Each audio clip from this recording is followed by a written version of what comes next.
ഇന്ന് social media തുറന്നാൽ നമ്മൾ ഏറ്റവും കൂടുതൽ കേൾക്കുന്നത് ഈ ഒബ്സെഷൻ എന്ന മൂവിയെ പറ്റിയാണ്. ഇതൊരു ഹൊറർ മൂവി ആണെങ്കിലും ഇവിടെ ഭൂതമോ പ്രേതമോ അല്ല ഹൊറർ ഉണ്ടാക്കുന്നത്, നേരെ മറിച്ച് അമിതമായ പ്രണയമാണ്. സിനിമയിൽ മാത്രമല്ല റിയൽ ലൈഫിലും ഒബ്സെഷൻ ഉണ്ട്. ഈ ഒബ്സെഷൻ എന്ന് പറയുന്നത് നമ്മൾ പോലും അറിയാതെ നമ്മളുടെ റിലേഷൻഷിപ്പിലേക്ക് കടന്നു വരുന്ന ഒന്നാണ്. ചിലപ്പോൾ ഇത് കേട്ടുകൊണ്ടിരിക്കുന്ന നിങ്ങളുടെ ലൈഫിലും ഈ ഒബ്സെഷൻ ഉണ്ടാകാം. അങ്ങനെയാണെങ്കിൽ അത് നിങ്ങൾ പോലും അറിയാതെ നിങ്ങളുടെ റിലേഷൻഷിപ്പിനെ തകർക്കുകയും ചെയ്യാം. റിയൽ ലൈഫിലെ ഒബ്സെഷനെ പറ്റി പറയുന്നതിന് മുമ്പ് ഞാൻ ആദ്യം ഈ സിനിമയുടെ സമ്മറി നിങ്ങൾക്ക് പറഞ്ഞു തരാം. ഈ സിനിമയിലെ നായകന് ഒരു മാജിക്കൽ വിഷ് ചെയ്യാനുള്ള അവസരം ഉണ്ടാകുന്നു. അവൻ ആഗ്രഹിക്കുന്ന എന്തും അവന് വിഷ് ചെയ്യാം, അത് സാധിച്ചു കിട്ടുകയും ചെയ്യും. ലോകത്തിൽ എന്തും വിഷ് ചെയ്യാൻ പറ്റുമ്പോഴും അവന്റെ വിഷ് ഇതായിരുന്നു: അവൻ സ്നേഹിക്കുന്ന പെൺകുട്ടി അവനെ മറ്റാരേക്കാൾ കൂടുതൽ സ്നേഹിക്കണം എന്നാണ്. ഇത് കേൾക്കുമ്പോൾ നല്ല റൊമാൻറ്റിക് ആയിട്ട് തോന്നാം. ചിലപ്പോ നമ്മളെ വേറെ ആരെയേക്കാൾ കൂടുതൽ സ്നേഹിക്കാൻ ഒരാൾ, നമ്മുടെ കൂടെ എപ്പോഴും നിൽക്കാൻ, നമ്മുടെ ഒരിക്കലും വിട്ടുപോകാത്ത ഒരാൾ എന്നൊക്കെ പറയുന്നത് നല്ലൊരു അടിപൊളി കാര്യമായി നമുക്ക് തോന്നാം. അതുപോലെ തന്നെ അവനത് വിഷ് ചെയ്തു, അവന്റെ വിഷ് സാധിച്ചു കിട്ടുകയും ചെയ്തു. അവൾ അവനെ സ്നേഹിക്കാൻ തുടങ്ങി. പക്ഷെ പതുക്കെ പതുക്കെ അവന് സമാധാനം തരും എന്ന് വിചാരിച്ച ഈ പ്രണയം അവനെ വിയർപ്പ് മുട്ടിക്കാൻ തുടങ്ങുന്നു. അവൾ അവനെ ജോലിക്ക് പോകാൻ സമ്മതിക്കുന്നില്ല, പുറത്തു പോകാനോ ഒന്ന് ബാത്റൂമിൽ പോകാൻ പോലും സമ്മതിക്കുന്നില്ല. അത്രമാത്രം അവൾ അവനിൽ ഒബ്സസ്ഡ് ആവുന്നു. ഈ സിനിമ കാണുന്ന സമയത്ത് നമുക്ക് ആക്ച്വലി നായകനോടൊരു പാവം തോന്നും. കാരണം ഈ പെണ്ണിവന്റെ പുറകെ ഇങ്ങനെ നടക്കുവാണ്. അത് കാണുമ്പോൾ നമുക്ക് നായികയോടാകെ ദേഷ്യം വരികയും ആ പെരുമാറ്റം കാണുമ്പോൾ നമുക്ക് തന്നെ വളരെ വിയർപ്പ് മുട്ടുന്നത് പോലെ എന്തുകൊണ്ടാണ് ഇവൾ ഇങ്ങനെ ചെയ്യുന്നത് എന്ന് തോന്നുകയും ചെയ്യും. പക്ഷെ ഇവിടെ ശരിക്കും നമുക്ക് ആരോടാണ് ദേഷ്യം ഉണ്ടാവേണ്ടത്? ശരിക്കും നമുക്ക് ആരോടാണ് സഹതാപം തോന്നേണ്ടത്? ഇവിടെ ആരാണ് ആദ്യം ഒബ്സസ്ഡ് ആയത്?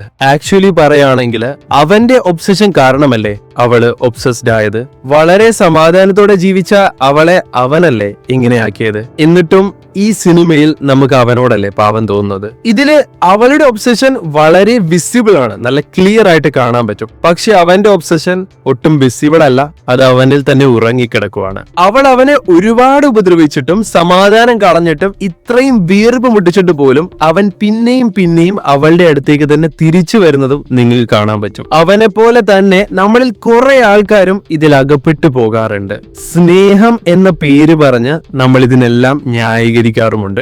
എന്തെങ്കിലും ഒരു ദിവസം ഞാൻ സ്നേഹിക്കുന്നത് പോലെ അയാൾ എന്നെ തിരിച്ച് സ്നേഹിക്കുമെന്ന് വിശ്വസിച്ച് റിലേഷൻഷിപ്പില് എന്തും സഹിച്ച് നമ്മളവിടെ നിൽക്കുകയും ചെയ്യും. ഇത് ശരിക്കും ലവ് ആണോ അതോ ഒബ്സഷൻ ആണോ?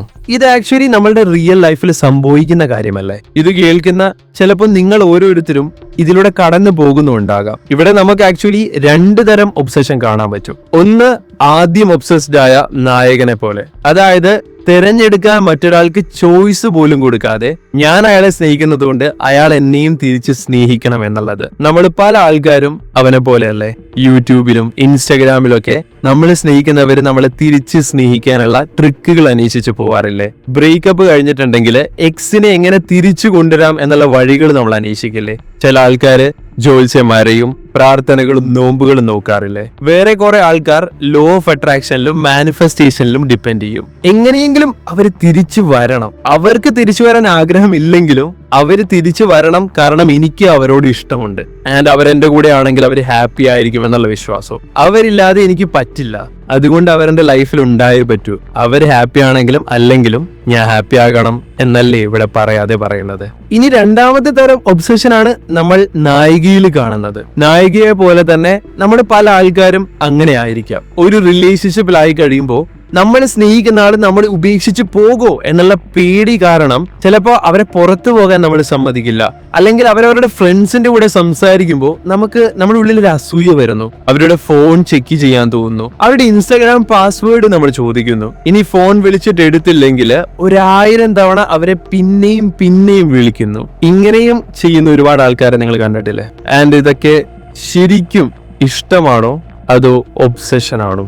ഈ ലവ് എന്ന് പറയുന്നത് ആകാശം പോലെയാണ്, ഒബ്സഷൻ എന്ന് പറയുന്നത് കൂട് പോലെയാണ്. മാധവിക്കുട്ടി ഒരിക്കൽ പറഞ്ഞതുപോലെ നമ്മൾക്ക് സ്വന്തമാക്കണം എന്ന് ആഗ്രഹിക്കുന്ന ആൾക്കാരെ നമ്മൾ സ്വതന്ത്രമായിട്ട് വിടണം. അവർക്ക് നമ്മളോട് തിരിച്ച് സ്നേഹമുണ്ടെങ്കിൽ അവരെവിടെയും പോകില്ല. ഇനി ഒന്ന് ചിന്തിച്ചു നോക്കിയേ. ഇത് കേൾക്കുമ്പോ തന്നെ കുറെ ആൾക്കാർക്ക് ഈ വാക്കുകളോട് എതിർപ്പ് വരും. ചില ആൾക്കാർക്ക് ഉള്ളിൽ പേടിയും വരും. നമ്മളിൽ എത്ര ആൾക്കാർക്ക് ഇങ്ങനെ ചെയ്യാൻ പറ്റും? നമ്മൾ സ്നേഹിക്കുന്നവരെ സ്വതന്ത്രമായിട്ട് വിടാൻ പറ്റും. അവർ ഫ്രീ ആയിട്ട് അവർക്ക് ഇഷ്ടമുള്ള കാര്യങ്ങൾ ചെയ്താൽ അവര് നമുക്ക് നഷ്ടമാകുമോ എന്നുള്ള പേരിൽ ഇടയ്ക്കിടയ്ക്ക് വിളിച്ചില്ലെങ്കിൽ മെസ്സേജ് അയച്ചില്ലെങ്കിൽ അവർ നമ്മളെ മറന്നു പോകുമോ എന്നുള്ള ചിന്ത. ഇനി നിങ്ങളൊന്ന് ശരിക്കും ചിന്തിച്ചിട്ട് പറ, ഇതെല്ലാം സ്നേഹമാണോ അതോ നമ്മുടെ ഇൻസെക്യൂരിറ്റീസ് കാരണം ഉണ്ടാകുന്ന പേടിയാണോ?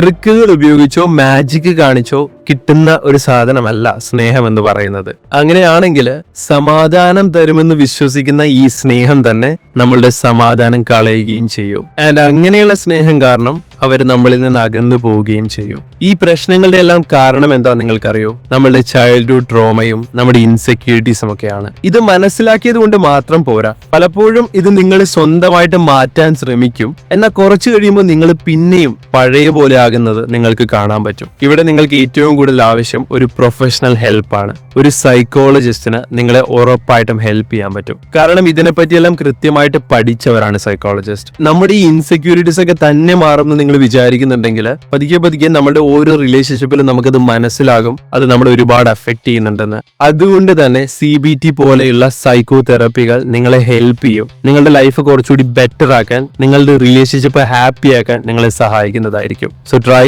Not to ignore this. ഈ വീഡിയോ ഉറപ്പായിട്ടും പല ആൾക്കാരെയും പല രീതിയിൽ ചിന്തിപ്പിക്കാൻ സഹായിച്ചിട്ടുണ്ടാവുമെന്ന് ഞാൻ വിശ്വസിക്കുന്നു. ദയവായി നിങ്ങളുടെ അഭിപ്രായങ്ങൾ നിങ്ങൾ കമന്റ് ചെയ്യുക. എന്നെക്കൊണ്ട് പറ്റുന്ന രീതിയിൽ ഞാൻ നിങ്ങൾക്ക് റിപ്ലൈ തരുന്നതായിരിക്കും. നിങ്ങൾക്ക് ആർക്കെങ്കിലും എന്റെ അടുത്തുനിന്ന് ഓൺലൈൻ ആയിട്ട് തെറപ്പി സെഷൻസ് ആവശ്യമുണ്ടെങ്കിൽ താഴെ കമന്റ് ബോക്സിൽ കാണുന്ന ഗൂഗിൾ ഫോമിന്റെ ലിങ്ക് ഫിൽ ചെയ്താൽ മതി. ഞാൻ നിങ്ങൾ എന്തായാലും കോൺടാക്ട് ചെയ്യുന്നതായിരിക്കും. നമുക്ക് അടുത്ത വീഡിയോയിൽ കാണാം. അതുവരെ ബൈ.